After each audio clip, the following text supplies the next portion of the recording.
Alright, so first thing, I start by marking the beat of the song. This is super important because it keeps the whole edit in sync with the rhythm. Once I've got the beats lined up, I adjust my clip so it matches perfectly with that moment in the track. When the beat hits, I freeze the frame right there. That's going to be the base for the skull effect.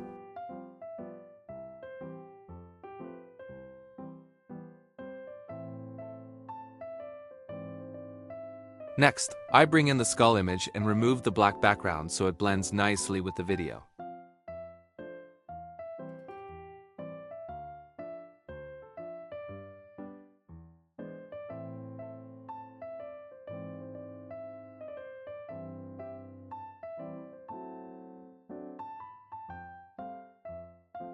After that, I select both the skull and the frozen clip, then combine them into one compound clip.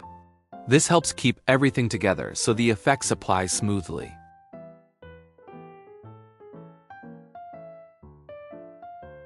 Now for the fun part, I add the camera shake effect.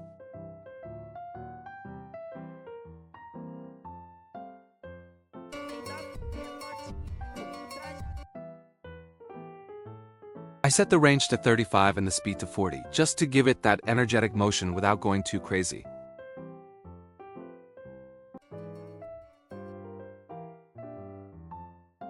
Then I throw in the glow 2 effect.